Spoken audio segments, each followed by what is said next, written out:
Moi, quand j'embauche quelqu'un, la dernière des choses que je regarde, c'est ses compétences techniques. On ne nous a pas forcément appris à collaborer. On nous a potentiellement appris à faire attention au collectif. Mais faire attention au collectif et collaborer, c'est deux choses différentes. On se dit « Ah, mais je serai successful quand j'aurai ça. Je serai truc quand j'aurai ça. » Mais maintenant, là, tout le passage que vous avez fait, en fait, il est à célébrer. Et tout le courage, en fait. Je pense que le courage, c'est d'accepter de décevoir. Quand un enfant apprend à marcher, là, il va tomber des centaines et des centaines et des centaines de fois. Nous, on est venus dans cette vie-là. On nous dit, il faut vivre, il faut aimer. Quel manuel tu as? Tu n'as pas de manuel. Ok. Donc si toi, tu ne te donnes pas le droit de trébucher, comment tu apprends à vivre en fait? Ça, c'est la grande question.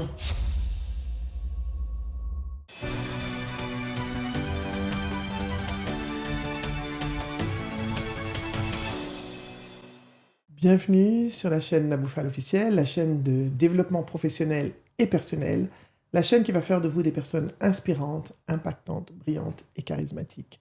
N'oubliez pas de vous abonner et d'activer la cloche. Aujourd'hui, je reçois une personne inspirante qui est une coach reconnue et connue à travers l'Afrique et au-delà. C'est Madame Patricia Indo. Alors Patricia, bonjour, je suis contente de t'avoir. Bonjour Nabou, moi aussi je suis très excitée d'être là. Comment vas-tu? Je vais bien, je cours un peu en ce moment, mais je vais bien, oui. Alors Patricia, dis-nous un peu, qui es-tu en fait? Ouh, grosse question. Oui. Alors je suis déjà une maman, parce que c'est quelque chose qui est très important pour moi. Je suis aussi la fondatrice de Beautiful Soul, qui est une société qui accompagne les transitions à la fois sociétales, mais aussi organisationnelles. Et puis je suis, je pense, un être qui vibre, parce que j'essaye toujours de faire les choses que j'aime, mais j'essaye de les faire avec le cœur et en étant alignée. Vous avez vu le charisme de ça? Moi-même, j'ai la chair de poule. C'est vrai. Parce que c'est l'énergie que tu transmets, en fait. Hein. Tu transmets une très, très belle énergie ici. Et je pense que c'est ça, notre but, c'est d'avoir des belles personnes qui sont des personnes qui accompagnent et qui vont nous dire un petit peu comment est-ce que nos auditeurs peuvent se développer à travers vos compétences et aller un peu plus loin dans ce qu'elles sont en tant que personnes. Okay. Alors, Patricia, tu as dit deux choses. J'ai une question pour toi depuis, qui est dans ma tête, que je gardais. Why Beautiful Soul? J'adore le nom. Beautiful Soul, ça me parle. En vérité, j'en sais rien. Ok. Le nom est arrivé. Je ne sais même pas à quel moment il est arrivé. Et d'ailleurs, j'ai essayé de m'en défaire pendant longtemps. Parce que les gens me disaient, mais ça fait spa, mais ça fait ceci, mais ça fait cela. Et puis, à un moment donné, je me suis dit, voilà, c'est ça. C'est ce que tu as reçu. C'est ce que j'ai reçu.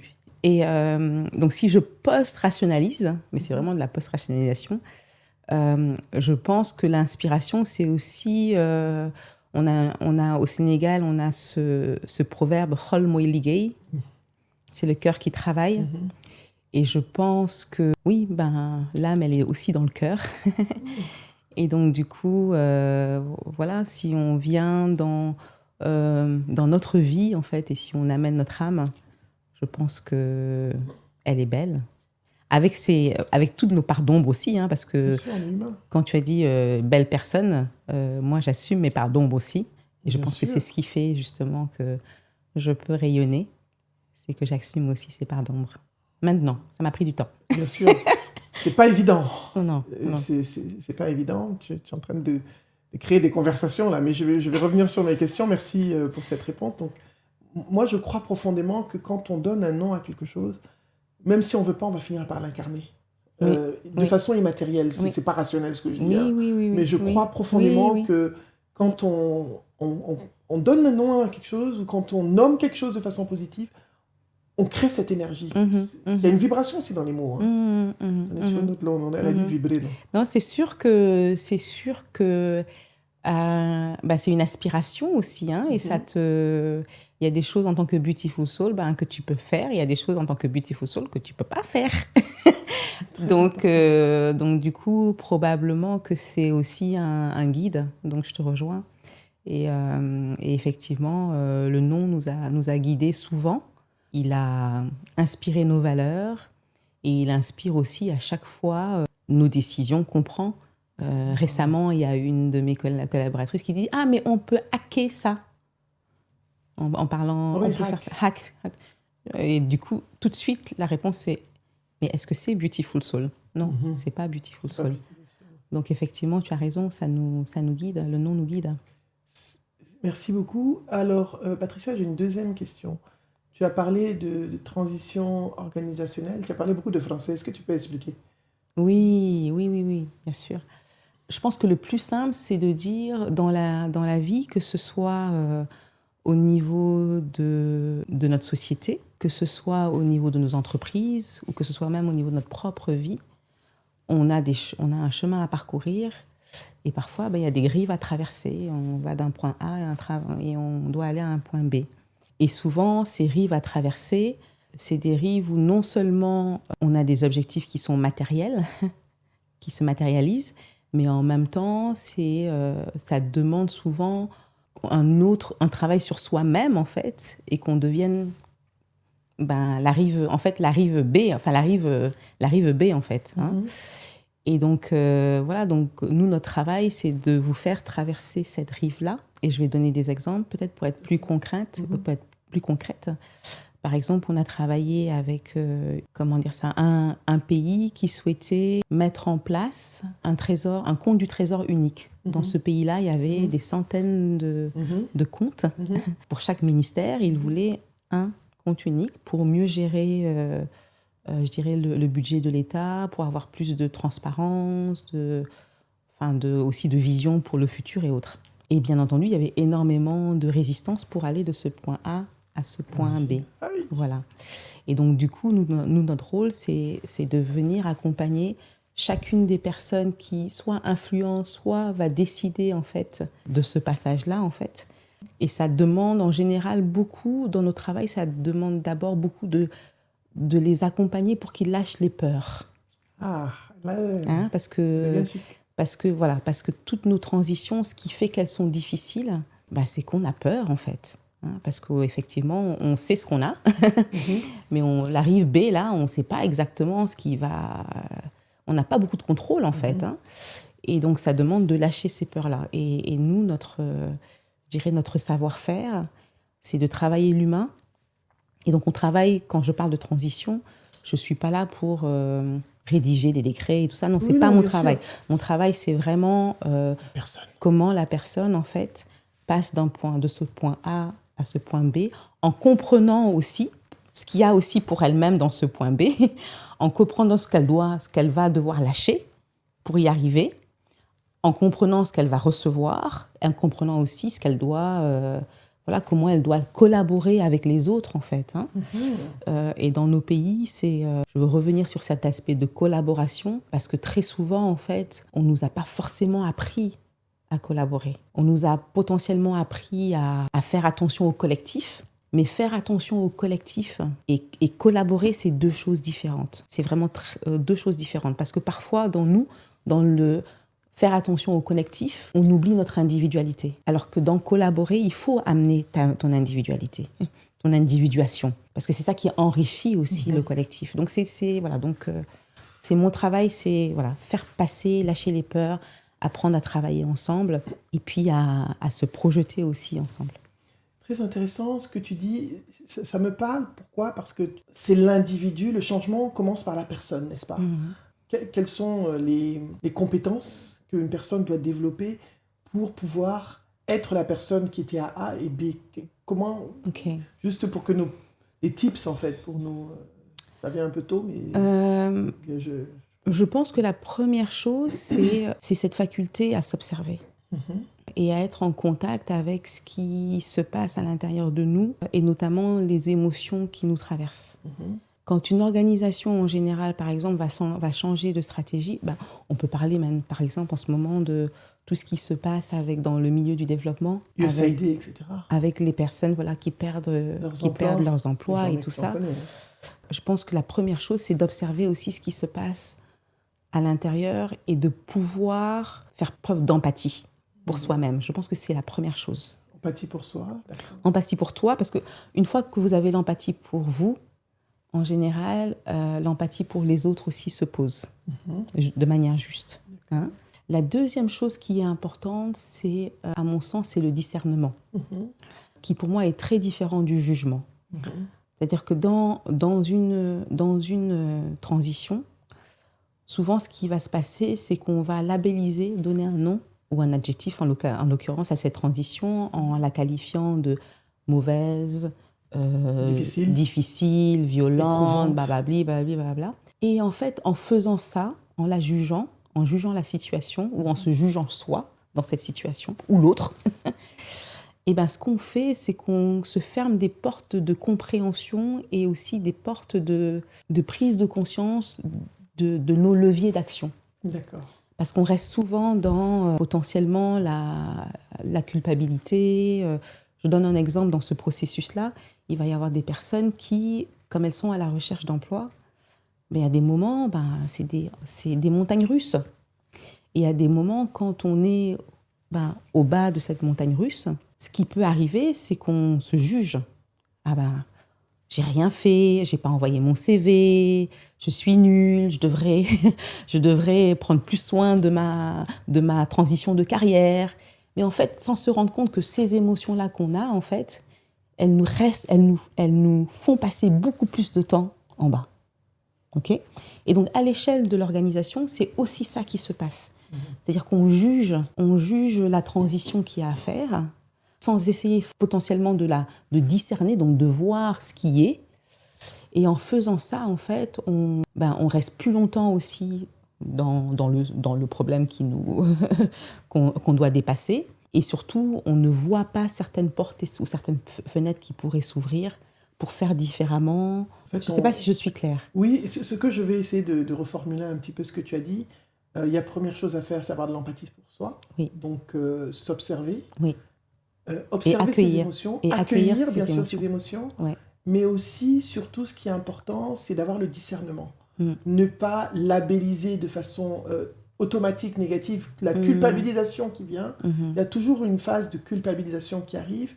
Et surtout, cette culpabilisation, cette labellisation, cet auto-jugement, parce que c'est même pas... se différencie du discernement. Parce qu'en fait, là, il y a du jugement. Exactement. Donc, au lieu d'avoir du discernement, et ça ne nous permet pas de nous élever ou de nous... De rebondir. De rebondir, en fait. Donc, il y a... Dans notre cerveau, on est un peu submergé. Je pense qu'on est humain, ça nous arrive tous. Hein. Je prends juste en tant qu'entrepreneur, des fois, tu dois envoyer une proposition à un client. Tu n'as juste pas envie, quoi. Tu le sais, tu sais comment ça se passe. Et des fois, mais finalement, tu peux ne pas culpabiliser. Te dire, bon, je ne l'ai pas fait, je vais le faire. Et puis, je sais que je vais le faire, mais ce n'est pas la fin du monde, finalement. Et se dire, voilà, plutôt que de s'auto-juger, de se libérer pour avoir une meilleure clarté autour de soi. Ouais. C'est bien ça. Ouais. Et dans les organisations et dans les réformes, c'est pas seulement s'auto-juger, c'est s'auto-juger, c'est juger l'autre, c'est juger la situation. Et en fait, tout ça, ça complexifie beaucoup les choses. Hein. Et après, je pense que ce qui est important aussi, c'est de faire la différence entre la peur et l'anxiété. Ou l'angoisse, ou whatever. Hein. Pour moi, la peur, un serpent, la guérante, là j'ai peur et soit je fuis, soit je... Hein. Mais souvent, dans les transitions, en fait, on s'auto-crée, en fait, parce qu'on est dans notre mental. Et que le mental, en fait, il a été conditionné pour aller regarder comment est-ce qu'on se protège et pour aller regarder les choses qui ne vont pas. Et donc, il y a du travail à faire, je pense, pour lâcher la peur, en fait. Lâcher la peur et faire confiance au collectif. Pour trouver des solutions. Hein. Et voilà. Et nous, notre métier, c'est vraiment d'arriver à déculpabiliser, à permettre aux gens de pouvoir, en fait, faire entendre aussi leur voix, mais parce qu'ils sont allés vraiment regarder, en fait, cette situation-là, comment cette situation les interpelle, et de créer des espaces où les personnes sont suffisamment en sécurité pour dire les choses. Et donc, du coup, ces transformations-là, elles sont aussi d'autant plus faciles que nos leaders acceptent aussi d'être dans l'inclusion, en fait. Parce que ce processus d'inclusion et ce processus de participation, c'est vrai qu'il a, je dirais, un inconvénient, c'est qu'il fait que ce processus-là peut prendre un peu plus de temps. Mais en fait, non. Il prend un peu plus de temps dans son élaboration, mais en fait, en étant inclusif et participatif dès le départ, il va prendre beaucoup moins de temps dans sa mise en œuvre.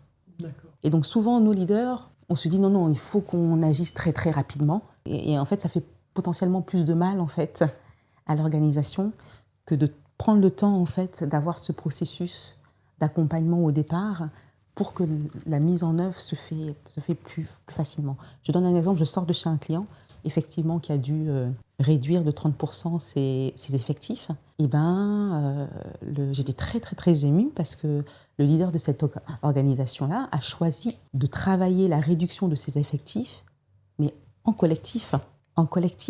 Et en se faisant, en fait, peut-être que lui-même n'a même pas conscience de l'impact qu'il a sur l'organisation et sur les personnes. Et sur les personnes. Par exemple, il me disait on a 8 chauffeurs et en fait on a le budget que pour en garder 5. Et il est allé dans un processus de discussion avec ses chauffeurs. Voilà, un peu de grand place avec les chauffeurs en disant voilà comment ça se passe et tout ça, comment est-ce que le truc et tout. Et les chauffeurs collectivement ils sont venus en disant non. Nous, on ne veut pas décider qui c'est qui va partir et tout ça. Ce qu'on fait, c'est tous nos postes-là, on les remet en question. On supprime tous nos postes, vous republiez 5 postes et nous, on va postuler. Stratégique, I like that. Et en fait, moi, j'ai envie de dire, quand j'ai entendu ça, mais c'est déjà, ça montre une valeur sénégalaise qui est incroyable. Ce truc de, OK, on va travailler ensemble. C'est beau. Ouais, c'est humain, c'est beau. Ça montre aussi la capacité de ces personnes qui, à mon avis, sont chefs de famille, soutien de famille et tout ça, à affronter leurs peurs. Donc ça signale plein de belles choses pour l'organisation, en fait. Et à côté de ça, par exemple, j'ai d'autres leaders qui ont fait top-down. Avec tous les... Ce qui marche, toutes les conséquences. Toutes les conséquences de personnes qui s'agressent en interne et autres, quoi. Voilà. Merci. Moi, j'entends beaucoup de choses dans ce que tu dis. J'entends collectif, collaboration, inclusion, participation. Mais tout ça, ça se fait avec l'humain. Oui. L'humain. Et comment est-ce qu'on arrive en tant qu'humain... Je prends un exemple, et tu vas me dire comment...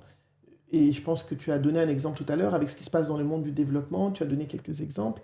Comment est-ce qu'aujourd'hui, une personne peut, de façon concrète, parce que je pense qu'autant que moi, on connaît plein de gens qui sont dans ce cas. On a des gens, j'ai une de mes associées d'ailleurs, qui est dans une venture, on est associés dans une affaire ensemble, qui dirigeait une organisation qui était financée par un partenaire de développement qu'on connaît, et qui aujourd'hui s'est retrouvé le mois dernier à fermer son organisation parce qu'ils n'avaient plus de subventions.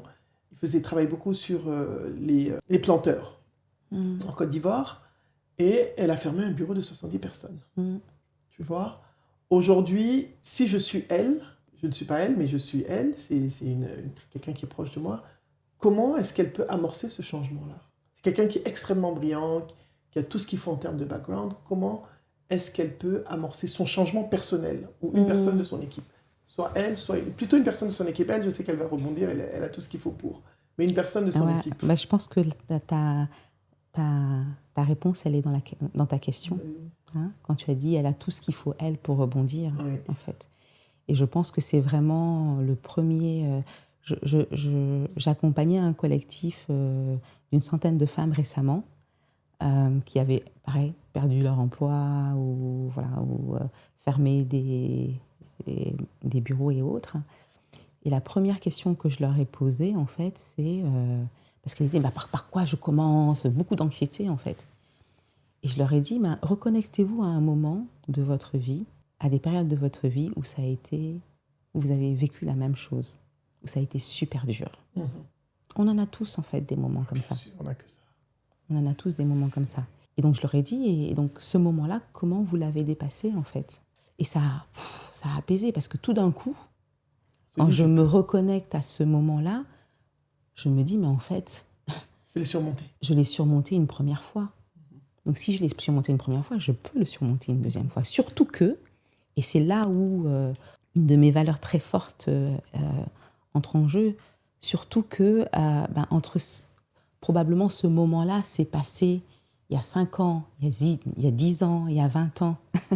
Donc entre-temps, en fait, j'ai même beaucoup plus de ressources qu'avant. Et à l'intérieur de moi et aussi à l'extérieur de moi. Mais est-ce que j'ai célébré en fait tous ces moments où, et souvent nous on a ce truc de succès en fait, où en gros où la personne qu'on aime et qu'on magnifie, c'est toujours la personne en devenir. Pas le parcours, pas le maintenant, pas le chemin. Pas le maintenant et pas le chemin et pas toutes ces personnes-là. Absolument. Hein? Donc on se dit, mais je serai successful quand j'aurai ça. Je serai truc quand j'aurai ça. Mais maintenant, là, tout le passage que vous avez fait, en fait, il est à célébrer. Et en fait, et tout le courage, en fait, surtout, moi, courage, c'est super important pour moi. Tout le courage que vous avez eu et qui fait qu'au jour d'aujourd'hui, là, vous êtes en session avec moi, là, mais vous êtes là. Et on est en train d'avoir une conversation. Donc, je pense que c'est vraiment se reconnecter toujours quand le moment difficile arrive, se reconnecter toujours avec son chemin, les moments difficiles que vous avez déjà passés et voir en fait toutes les ressources que vous avez développées sur la route. Voilà.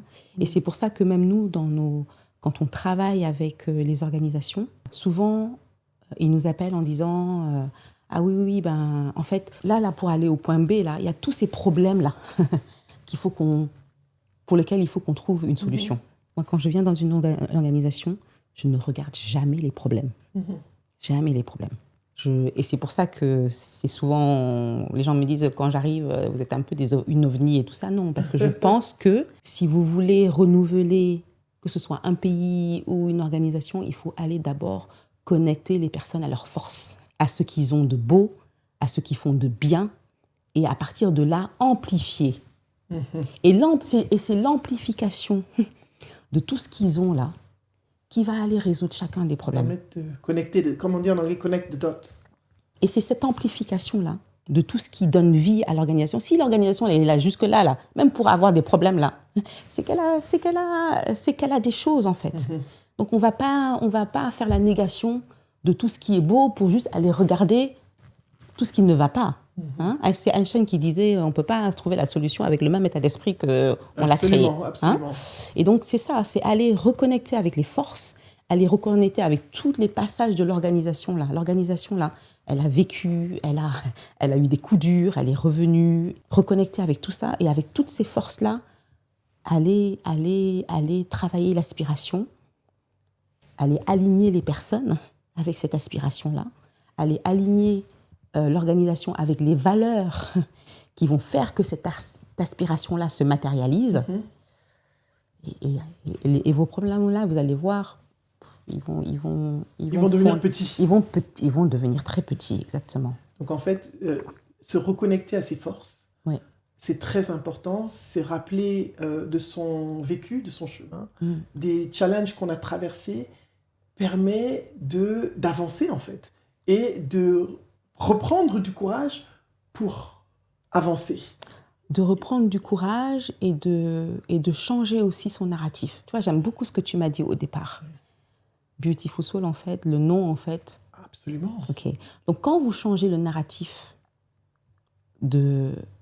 typiquement, si on changeait le narratif par exemple, au lieu de dire, moi, ça va, sénégalaisement, là. Et sénégalaisement, c'est pas bien. Si on changeait ce narratif-là, potentiellement, comme vous changez ce narratif-là, en fait, c'est une nouvelle aspiration. Et elle vous tire aussi. Tu vois ce que je veux dire ? Oui, bien sûr, je vois, I like it. J'aime. Alors, non, j'aime. Beaucoup de positivité, beaucoup de valeur ajoutée aussi. Merci tu nous rajoutes, ce que tu nous apportes là, dans le podcast. J'aimerais aussi, la troisième chose, on est un peu allé plus vite, mais je voulais qu'on revienne sur le fait que tu dis que tu es une personne qui vibre, tu es alignée. Est-ce que tu peux revenir là-dessus ? Quand je te demandais qui es-tu, Et tu m'as dit, je suis une personne qui vibre, qui essaie de faire les choses que j'aime, je suis alignée. Beaucoup de personnes n'arrivent pas à comprendre ça ou à s'aligner parce que bon, ils te voient, ils vont me voir, mais comment vous faites? Moi, je suis fatiguée de parler, j'ai besoin que d'autres personnes comme toi puissent aussi apporter à ma communauté, leur dire voilà, je suis alignée, pourquoi, d'où ça vient ça. Et tu as dit, ça n'a pas été facile parce que c'est un chemin aussi. C'est pas, tu n'es pas né comme ça, on ne naît pas. Ah, je suis alignée. Non, c'est pas vrai. Déjà, bon. Je sais pas, peut-être que moi je suis née comme ça. Alhamdulillah. Mais je me dis, il y a un parcours qui dit ça. Il y a un vécu qui t'amène là et qui t'amène de cette Patricia avant ou dans le chemin et Patricia qui aujourd'hui peut se dire oui, je suis alignée, je vibre. C'est quand même très puissant parce que quand on vibre, on transmet une certaine énergie, il y a une authenticité, il y a une... Moi, ce que je perçois quand je t'ai en face de moi, une authenticité, une sérénité, un certain... C'est vrai qu'on est un peu vieille aussi, il faut qu'on dise, on est des jeunes vieilles. On a le privilège de l'âge aussi, c'est vrai, mais il y a des gens qui ont peut-être notre âge qui ne sont pas non plus alignés. C'est pas forcément ça. Il y a des gens que je connais très jeunes qui sont alignés, qui ont 25 ans, qui sont alignés. Donc, comment est-ce qu'on peut y arriver? Comment est-ce que toi, tu y es arrivé? What is the story behind alignment? C'est deep. Hein? Je pense que la première fois où je suis allée chercher cet alignement-là, c'est quand j'ai perdu mon job. Je pense que j'avais 24 ans ou 23 ans. J'avais fait... tout mon parcours. J'étais sortie de l'université de Dauphine, d'une maîtrise qui était assez... À l'époque, quand on faisait Dauphine, là. Oui, parce qu'en plus, on rentrait dans cette maîtrise avec un concours. Ouais, J'étais sortie et j'avais été recrutée, même avant ma sortie, par Price. Oui, j'ai vu ça. Et puis voilà. Et puis voilà, et puis mes parents étaient très, très, très, très, très, très fiers. J'avais donné mon premier salaire, je pense, à ma maman. Puis, au bout de quelques mois, je me suis rendu compte que j'étais malheureuse comme un pou et que j'étais juste pas au bon endroit. Et je me rappelle, à l'époque, j'avais pris un appartement Neuilly, bel appartement. Et tout d'un coup, non, j'avais plus... c'était pas ma vie, en fait. Pas ma vie. Et donc, du coup, quand j'ai perdu mon emploi, je me suis retrouvée avec mon amie, d'ailleurs, Safi, que tu as rencontrée ce week-end, je pense. Safi m'a accueillie dans sa chambre de 9 mètres carrés, dans le 17e, où il n'y avait pas de toilettes. Les toilettes étaient à l'extérieur, il n'y avait pas de douche. Et après, Safi est partie et je suis restée dans ce... Que j'ai connu d'ailleurs à cette époque-là, moi, Safi. Voilà. Et donc, il y a longtemps, voilà. Ok. Et donc, du coup, je suis restée après toute seule dans cet appartement-là et sans savoir, en fait, ce que j'allais faire, en fait. Parce que clairement, j'avais été formée pour être un expert comptable, mais en fait, c'est pas ça que je voulais faire, en fait. Et mes parents étaient assez fâchés contre moi, d'ailleurs. Puisque à moi seule, à l'époque, j'avais le salaire de mon papa et de ma maman réunis, quoi. Et en fait, j'ai passé, c'était 9 mois, d'ailleurs, une gestation. J'ai passé 9 mois à me dire, mais pourquoi est-ce que je suis sur Terre? Pourquoi est-ce que je suis là? Et j'ai trouvé pourquoi j'étais là. Et c'était à la fois spirituel, et puis c'était aussi dans la vraie vie, en fait. Et j'ai manifesté à ce moment-là que j'avais vraiment envie d'être un instrument pour le divin. Et pour faire en sorte, en fait, que moi, déjà, en commençant par moi, je puisse co-créer, en fait, la vie à laquelle j'aspirais, en fait. Voilà. Et donc, je pense que ça a commencé là. Et une fois que ce dialogue intérieur, en fait, est venu, il ne m'a jamais lâchée. Et donc, cet alignement-là, moi, j'ai envie de dire, c'est un alignement qui est toujours en phase de... C'est permanent. C'est permanent. Oui, c'est permanent parce qu'on change, parce que la vie change. Et donc, du coup, mais ce dialogue intérieur d'aller regarder, d'aller se dire, OK, est-ce que ça me va? Est-ce que c'est OK? Est-ce que... Et voilà. Et avec ça est venue, je pense, l'une des valeurs qui pour moi est la plus importante, c'est le courage. Intéressant.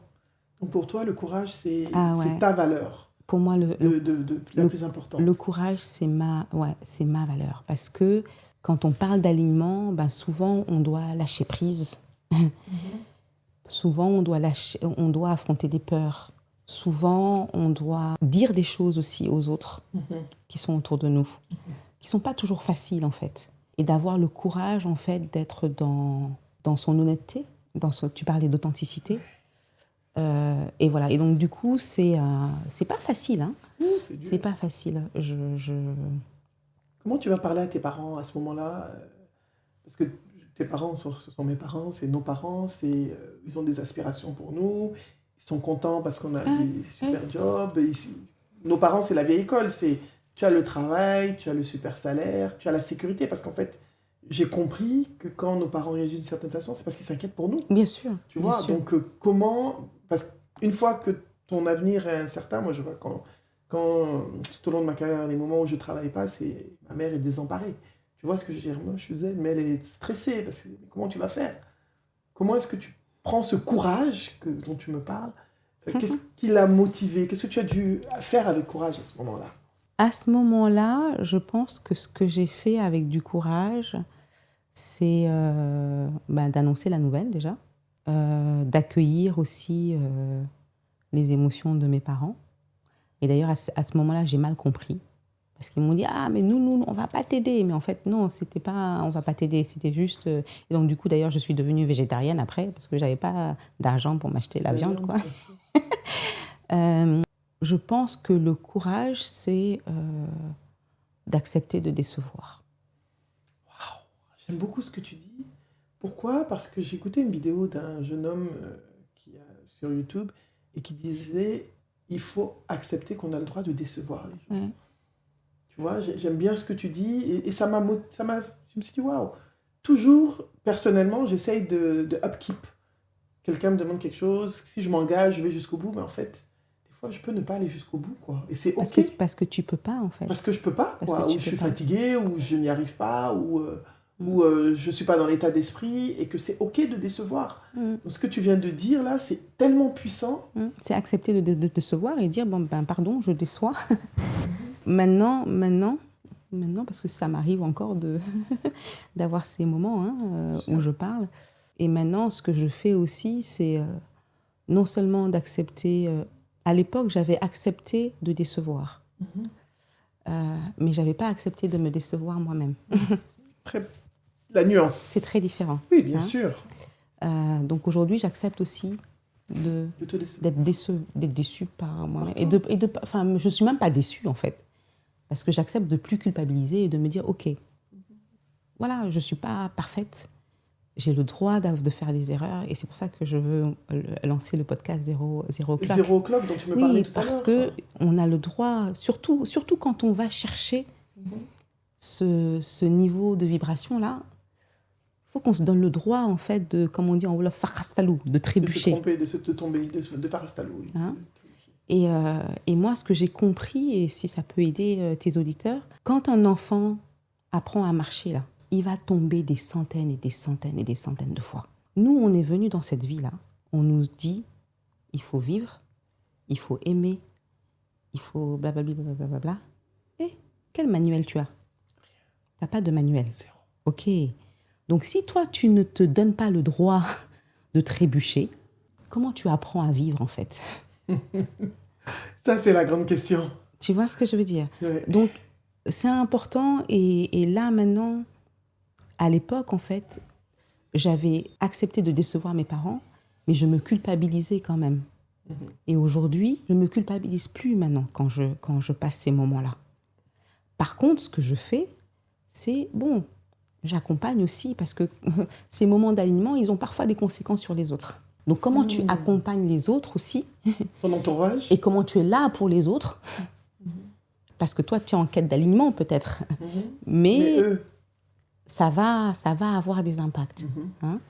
Et voilà ce que je voulais dire sur ça. Merci beaucoup. De rien. Tu vas dire, j'aime ça, mais c'est powerful. C'est puissant. C'est très puissant parce que on se retrouve, tu as dit, on se donne le droit de décevoir les autres, mais on accepte de se décevoir. C'est pareil pour le pardon.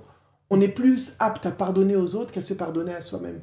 Donc, il y a ce travail sur soi qui est important de faire, de se mettre un peu en retrait, de se regarder, quoi, et d'avoir de l'indulgence. Je reviens à ce que tu as dit au début, l'empathie pour soi. Mais il y a quelque chose qui revient souvent dans ce que tu dis, c'est lâcher prise, lâcher les peurs, affronter les peurs. C'est vraiment des choses que tu as répétées plusieurs fois. Oui, parce que je pense que c'est peut-être une de mes missions.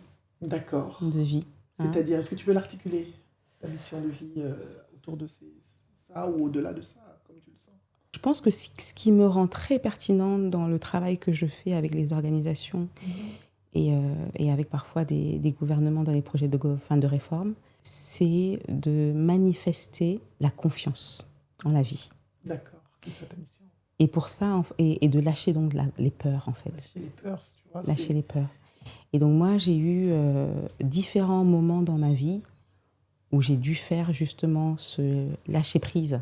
Et souvent, en fait, c'est le lâcher-prise de ce qu'on pense être la sécurité. Et ça peut te mettre dans des espaces qui sont insecure,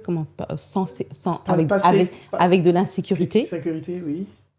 Mais en fait, les miracles que je vois dans ma vie sont toujours venus de ces moments-là, où je lâche. I love that. C'est-à-dire où je dis, et là maintenant, je suis en train d'ancrer en moi cette idée que ma meilleure amie, en fait, c'est la vie. Et que quand elle me met devant des moments, même les plus difficiles, est-ce que je peux accepter, lâcher et lui faire confiance? Et ne pas... Parce que moi, j'ai un truc de ma famille qui est où on est des femmes fortes et où on fait. Oui, voilà. Et donc là, maintenant, ce que je suis en train d'apprendre, maintenant, c'est vraiment, est-ce que je peux laisser faire la vie? Parce que ce que j'ai remarqué, c'est qu'à chaque fois que je lâche, ça vient, tu vois. Mais c'est pas facile, hein. J'ai beaucoup pleuré, d'ailleurs, ces derniers temps, parce que je voulais pas lâcher. Mais la vie me dit, tu vas lâcher des... C'est très important ce que tu dis, ça me parle énormément parce que je t'ai expliqué mon épisode santé. Oui. Et quand j'ai décidé de lâcher prise, j'ai fermé mes clics et mes claques, je suis allé en Inde, j'ai dit je travaille pas, je fais rien. C'est là où tout venait. Et je me suis rendu compte que j'ai eu une amie qui est coach, donc qui m'a accompagnée dans ce moment, et somatic healing, guérison somatique, qui m'a accompagnée. Parce que oui, nous avons besoin d'être accompagnés aussi. Bien sûr. Et elle m'a dit, il faut que tu lâches prise, parce que tu lâches pas prise, tu es tellement accro. Tu es crispé, en fait. Tu es crispé et tu fermes tout, et ton champ énergétique, en fait, est fermé. Et à partir du moment où je dis, écoute, ça vient pas, chose viendra. Et puis, moi d'abord, je me repose, et vraiment, ça me parle énormément ce que tu dis, et ça me conforte, en fait. Plus ça me rassure, entre guillemets, ça me parle lâcher prise et lâcher les peurs. On a cet esprit. Tout à l'heure, j'ai fait une vidéo que j'ai faite sur l'abondance.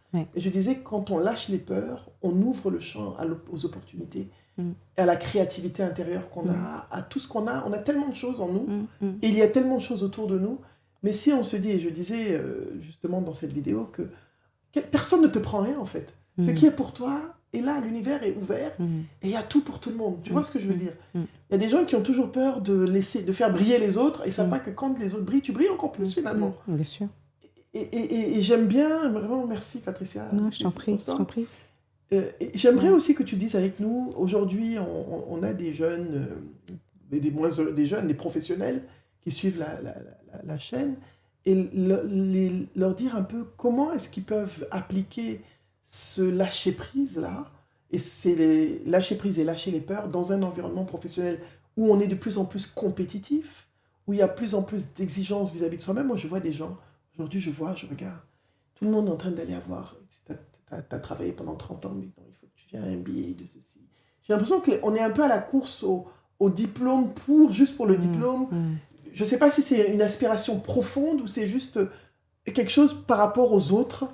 Comment est-ce qu'on peut lâcher ces peurs-là, de ne pas être à la hauteur, et lâcher prise par rapport à ses opportunités et par rapport à son savoir et son chemin d'expérience? Parce que tu as dit, on a développé des ressources au fur et à mesure de son chemin.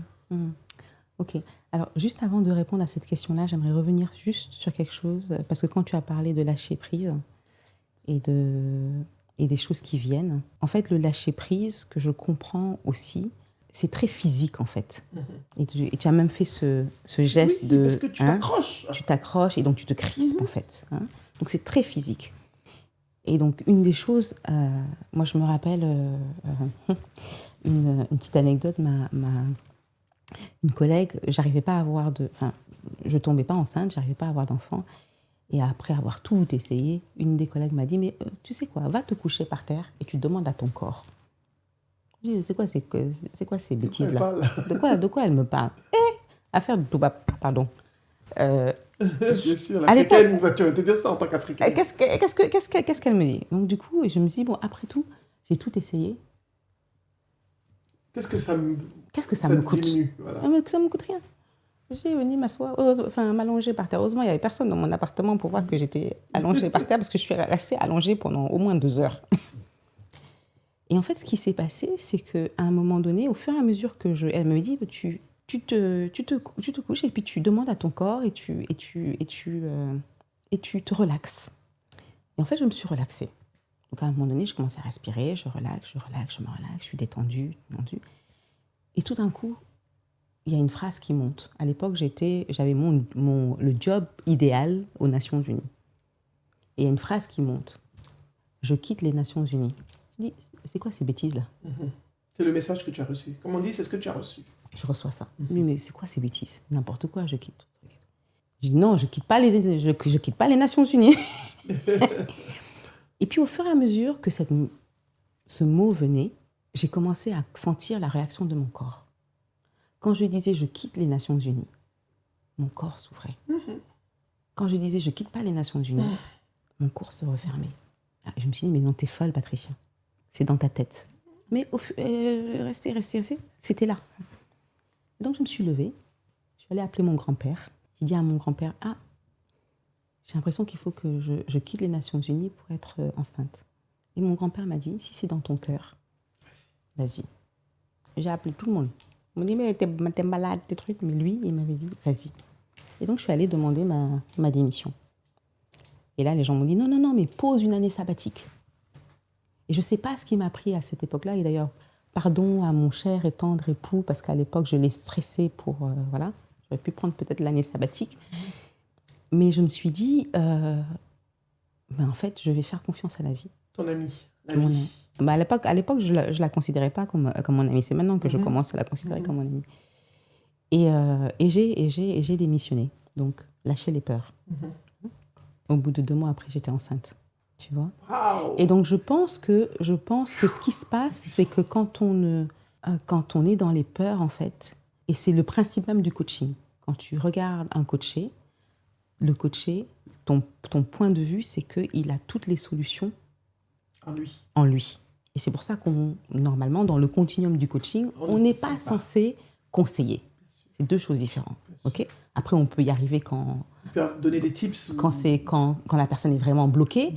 Mais normalement, le principe, c'est la personne, elle a tout en elle, elle a les solutions en elle. Mais encore faut-il qu'on soit suffisamment détendu, qu'on respire, clarté, pour pouvoir écouter les solutions en fait, que la vie, elle nous donne. Et elle nous en donne. Elle nous parle, en fait, par les personnes qu'on reçoit, par les émotions qu'on truc. Elle nous en donne, en fait. Okay, mais est-ce qu'on peut les voir? Et tant qu'on est dans la peur, en fait, le souci, c'est qu'on ne les voit pas. Et donc, on se complexifie la vie. Alors, pour revenir aux jeunes, donc ce que j'entends, la question que tu me poses, c'est comment est-ce que dans un environnement très compétitif, où il n'y a pas beaucoup de jobs, comment je fais pour... Lâcher prise. Pour lâcher mes peurs, parce que c'est pas évident. Ouais, non, c'est pas facile. Surtout quand on est aussi jeune et où on n'a pas forcément été confronté. Ou même les moins jeunes, parce qu'aujourd'hui, mon audience, elle va jusqu'à... C'est de 20 à plus de 60 ans, 50, 60 ans. Donc, tu as des gens qui sont en situation professionnelle, qui ont envie, je prends un exemple concret, qui ont envie de faire autre chose. je rencontre tous les jours en coaching. Oui, je suis là, je suis pas bien, je veux faire autre chose, etc. Mais je sais pas, j'ai peur de lâcher. Lâcher, peut-être pas lâcher le boulot, mais lâcher peut-être... Je parle plus de lâcher prise intérieure et de lâcher les peurs intérieures, tu vois ce que je veux dire? Je pense que ça, c'est très personnel, en fait. Mhm. Je pense que ça, c'est très personnel. Tu vas avoir, par exemple, des personnes qui vont pouvoir lâcher parce qu'elles se sont mis... elles ont identifié aussi des espaces de sécurité pour elles. Et peut-être que c'est là la réponse à ta question. J'ai un truc. En fait, tu ne peux pas tout transformer. Mhm. C'est d'ailleurs très, très mauvais de tout transformer. C'est pas possible. Hein?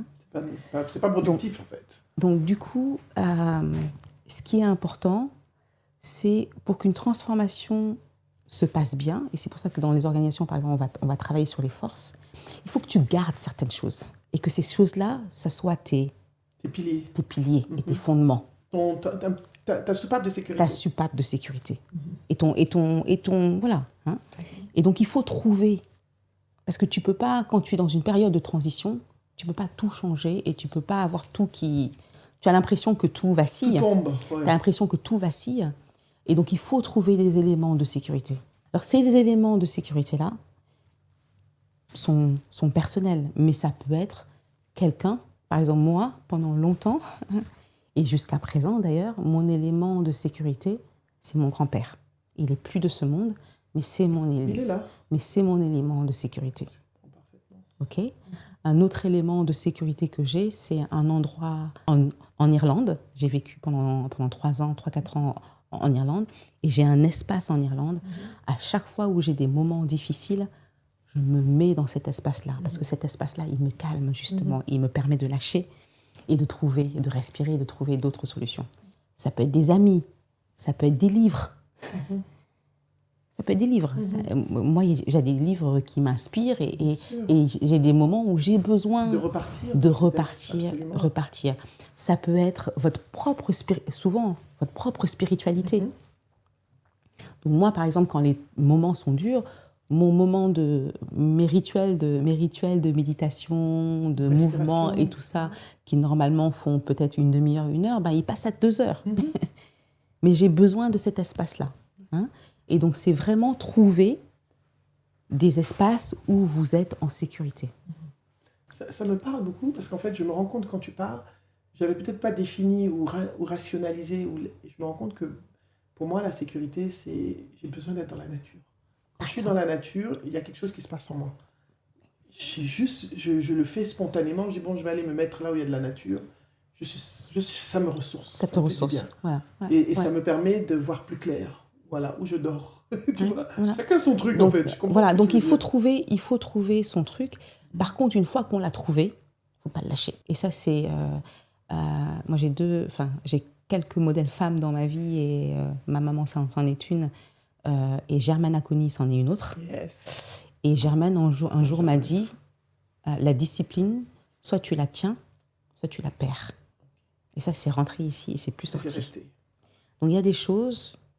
Quand vous les avez, il faut les tenir. Et si ça vous fait du bien, il faut tenir. Et pas les lâcher, parce que c'est ça qui fait que vous allez pouvoir sortir de votre zone de confort.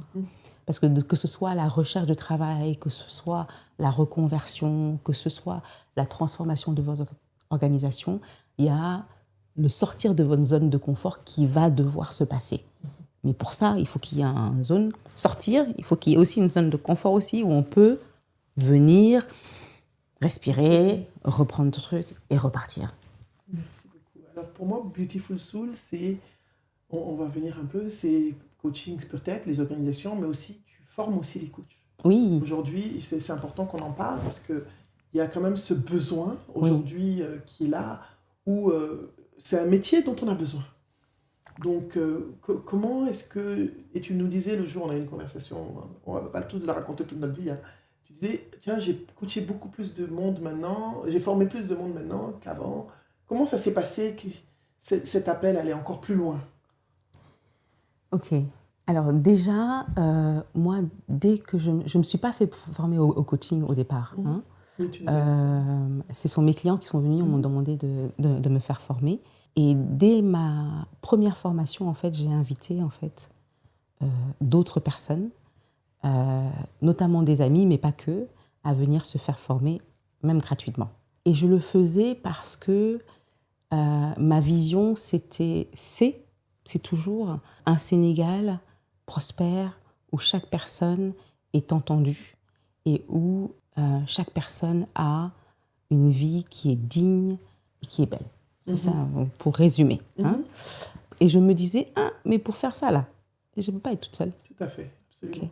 Donc, dès le départ, je me suis dit, j'ai besoin de former d'autres personnes, et pas seulement au coaching, à l'accompagnement. Là, on a commencé par le coaching, mais derrière, on veut faire de la facilitation, on veut former à la facilitation, à la formation, à plein de choses, à tous les métiers d'accompagnement pour accompagner les humains dans, dans leur transition. Et donc, c'était ma vision, et donc, du coup, je garde ma vision. En même temps, ça me faisait aussi, et ça c'est moi, ça me faisait aussi travailler sur un de mes travers.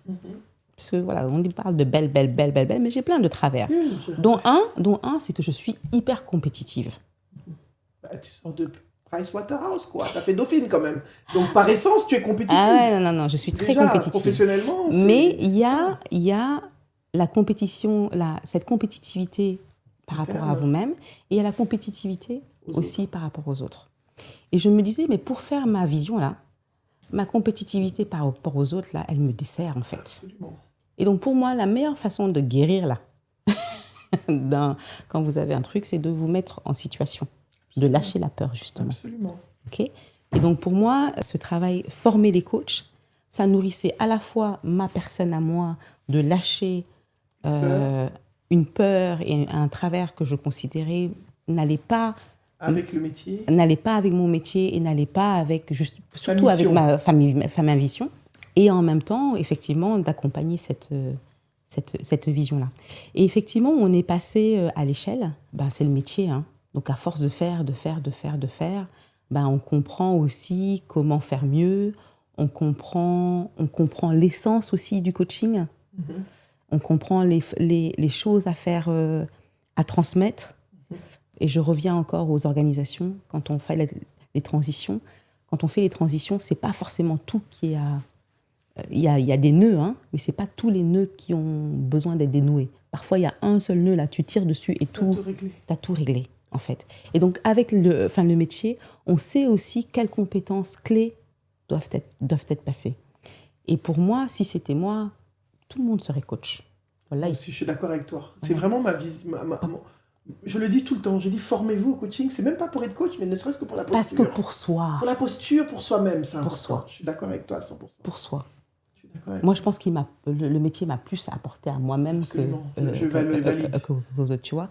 Cette capacité tu apprends à être dans le non-jugement, tu apprends à être dans l'empathie, tu apprends à écouter. Avant de parler. Non-jugement, empathie, écoute. Tu apprends à écouter. Tu apprends à aller chercher en toi, à te questionner. Parce qu'il y a des questions qui nous font avancer et il y a des questions qui nous font tourner juste en bourrique. Tu apprends, moi ça m'a beaucoup aidé dans mon management, parce que tu apprends à faire confiance à l'autre. Tu comprends, tu apprends à être plus empathique, parce que moi je suis pas à la base quelqu'un d'empathique. Tu apprends à autonomiser l'autre parce que tu t'autonomises toi. Donc voilà, donc je suis on est, c'est pas de dire je, parce que c'est Beautiful Soul. Il y a plein de personnes, notamment Guillaume, qui ont traversé, qui travaillent sur ce. Moi, j'y travaille même pas. Moi qui parle là, je travaille même pas au quotidien sur ce programme-là. Mais voilà, très fière de l'avoir formé. Là, on a formé 200 coachs, et pas seulement sur le Sénégal, mais sur toute l'Afrique, francophone, certains même en Europe. Des gens parfois même sont venus se faire former d'Europe chez nous. Donc voilà, et puis je pense qu'on a aussi une spécificité africaine. Afrique de l'Ouest. Ouais, et qu'il faut faire valoir. Absolument. Je pense qu'on a des choses à apporter au monde. Et faire ce programme de coaching-là aussi, en faisant attention aussi à nos réalités, en reconnectant aussi avec nos propres rituels. africains et autres, valide. ça permet aussi d'apporter notre pierre à l'édifice dans le monde. Et donc ça, c'est chouette. Merci. Alors, on arrive à la fin, ça passe trop vite. Ouais. Tu as parlé de ça, mais j'aimerais que tu partages avec nos auditeurs, je ne sais pas comment on les appelle, les charismatiques Oui. qui nous suivent. Pour toi, quelles sont les valeurs qui sont importantes dans un milieu professionnel aujourd'hui? Quelles sont les valeurs que tu peux partager avec eux? Tu nous as parlé du courage, mais l'honnêteté, mais quelles autres valeurs tu penses? Valeurs, et je vais enchaîner sur la deuxième question en même temps pour faire la conclusion. Valeurs, et quelles sont les compétences? C'est vrai que tu nous as parlé de compétences du coach. Quelles sont les compétences que tu penses peuvent beaucoup aider les professionnels pour leur développement? Alors, moi, je vais vous parler de ma conception en tant qu'entrepreneur. C'est-à-dire que moi, quand j'embauche quelqu'un, la dernière des choses que je regarde, c'est ses compétences techniques. Parce que je sais que si ces compétences comportementales sont là, je pourrais pourvoir aux techniques. Donc moi, je fais le choix de d'abord regarder. Bon, je regarde effectivement la capacité de raisonner, bien sûr, mais je regarde d'abord des compétences comportementales. Et pour moi, il y a plusieurs valeurs qui sont importantes, mais j'aimerais même qu'on aille au-delà des valeurs, en fait. Parce que les valeurs, c'est bien, mais après, c'est quoi les comportements qui manifestent ces valeurs-là? Parce que tu peux très bien dire, j'ai ces valeurs-là, mais après, tu les incarnes pas. Tu les incarnes pas, ok? Donc pour moi, ce comportement qui est critique, c'est cette capacité à prendre du recul sur soi et voir dans tout ce qui se passe la possibilité demain de faire mieux ou de faire différemment. Donc quand je recrute, je fais énormément attention à ça. Pourquoi? À cette capacité-là. À cette capacité-là. Donc j'interroge la personne. Est-ce qu'il y a eu un moment, et souvent des moments pas forcément faciles, où elle s'est retrouvée et où elle a dû, et je vais vraiment dans le détail, et où elle a dû se remettre en question pour faire différemment. Pourquoi? Parce que ça m'indique plusieurs choses.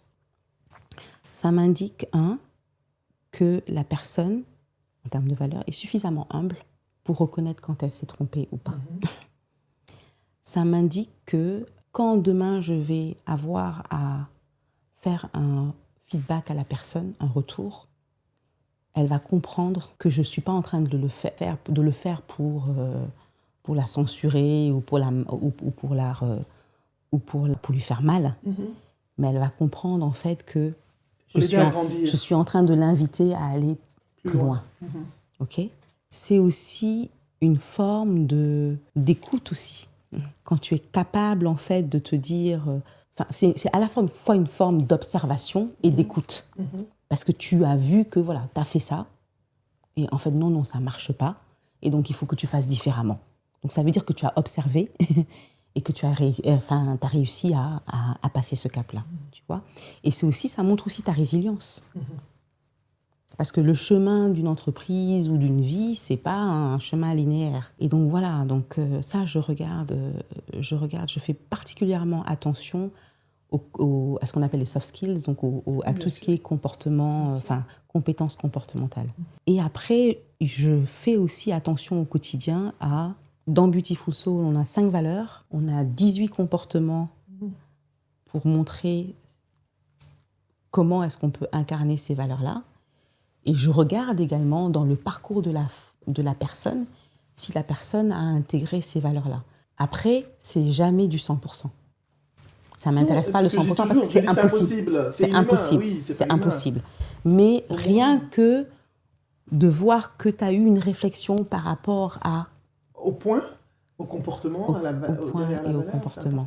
Voilà. Je ne sais pas si j'ai répondu à ta question. Oui, pour moi, c'est très clair. Parce que je dis toujours qu'on ne peut pas incarner ces valeurs à 100%, ça n'existe pas. Mais au moins, l'effort et essayer le plus possible. En tout cas, Patricia, je ne sais pas quoi dire. C'était tellement riche, c'était tellement bien. Et je pense que ce n'est pas la dernière fois. On va refaire une autre. Je suis désolée, parce que je n'ai pas fini avec toi. C'était trop chic. Tu n'as pas fini avec moi. Non, c'était trop doux. Je reviens quand tu veux. En tout cas, merci infiniment. Un dernier mot pour nos auditeurs, avant que je clôture... Dernier mot par rapport à la transformation, parce que tu as parlé de changement, je pense que c'est la grosse peur du siècle, c'est le changement, sortir de sa zone de confort et la transformation. Ok. Alors, le dernier mot, c'est on est changement. On est changement. Si vous regardez votre corps, je pense que nos cellules de l'intestin, elles se renouvellent tous les 3 ans. 3 jours. Ok, ça va pas. Je crois que c'est nos cellules osseuses, elles se renouvellent tous les 28 jours. La peau aussi se renouvelle. Enfin, tout se renouvelle en nous. Donc, tout est en changement chez nous. Et donc, c'est important qu'on accueille ce changement-là, en fait. Parce qu'il ne peut pas être dans nos corps et ne pas aussi être dans l'environnement. Et si on arrive à justement lâcher en se détendant physiquement et en acceptant de lâcher la peur et de se faire confiance et de faire confiance à l'autre, je pense qu'on arrivera à co-créer ensemble un monde où il fait bon vivre. Voilà. Merci beaucoup, Patricia. Pour tous. Pour tous, oui, absolument. pour tous. Parce que si c'est que pour nous, c'est pas intéressant. Pour tous. Merci beaucoup, Patricia, pour ta présence, ta générosité et tes partages. Vous venez d'arriver sur la chaîne Naboufal officielle, donc nous avons reçu... Et merci à toi pour ta chaîne. Non, je t'en prie, merci à toi. C'est tellement enjaillé que je n'arrive pas à bien parler. Merci infiniment à Patricia. Donc, aidez-moi à lui dire merci parce que je sais que vous avez adoré ce qu'elle a dit. Vous savez ce que Beautiful Soul fait. Et j'ai dit à Patricia, ça doit être pas seulement à Dakar, à Abidjan, nous tous, on a besoin de ça. Donc, vous êtes sur la chaîne Naboufal officielle, la chaîne de l'inspiration, du développement professionnel et personnel. Si vous venez d'arriver, n'oubliez pas de vous abonner, d'activer la cloche et revenez bientôt parce que... Waouh, Patricia revient, c'est pas la dernière fois. Au revoir, à bientôt, merci.